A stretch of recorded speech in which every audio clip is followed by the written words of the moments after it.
Ceux qui vivent selon l'esprit ont leur pensée aux choses de l'esprit. Romains 8,5. Nous devrions savoir vivre et marcher davantage selon l'esprit, si nous voulons vivre au-dessus des choses terrestres et triompher dans la guerre spirituelle. L'esprit a besoin d'être libéré de façon à dominer, à diriger l'âme et le corps. Lorsque Adam fut créé, l'esprit dominait en lui, et l'âme n'était que l'instrument par lequel l'esprit agissait, en sorte que le corps était asservi à l'âme et à l'esprit. Mais lorsque Adam désobéit, l'esprit tomba dans le vase de l'âme, et l'âme dans celui du corps, la chair, et il devint chair. Depuis lors, ce n'est plus l'esprit qui a dominé la chair, mais au contraire, c'est la chair qui a dominé l'esprit. Le Seigneur déclare plus tard que dans son égarement, l'homme n'est que chair. Genèse 6,3. Ces mots décrivent l'homme tel qu'il est avant d'être régénéré. Les chrétiens ne réalisent pas ce qu'est ce conflit spirituel dans le service du Seigneur, parce qu'ils ne savent pas ce que c'est que de vivre selon l'esprit. Examinons ce qu'est cette vie de l'esprit telle qu'elle nous est révélée dans le Nouveau Testament.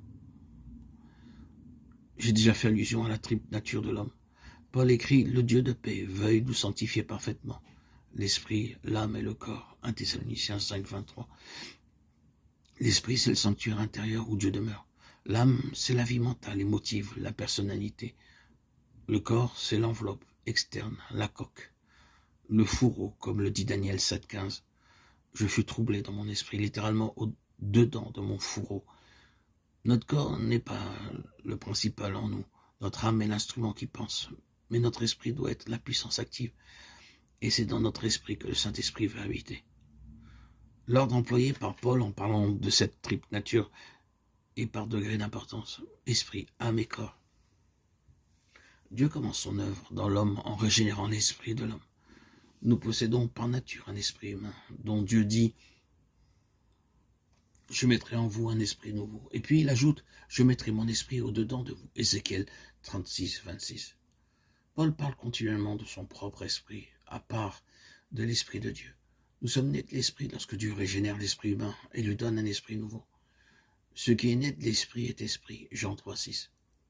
Devenir un enfant de Dieu n'est pas devenir membre d'une église et avoir l'air d'être un chrétien, mais c'est recevoir de Dieu un esprit nouveau, en sorte que le Saint-Esprit puisse demeurer en nous. Dieu dit encore « J'habiterai au milieu d'eux et j'y marcherai » 2 Corinthiens 6, 16. Ayant donc de telles promesses, nettoyons-nous de toute souillure de la chair et de l'esprit. 2 Corinthiens 6, 16. Ayant donc de telles promesses, il faut donc que nos esprits soient purifiés pour que Dieu puisse demeurer en nous.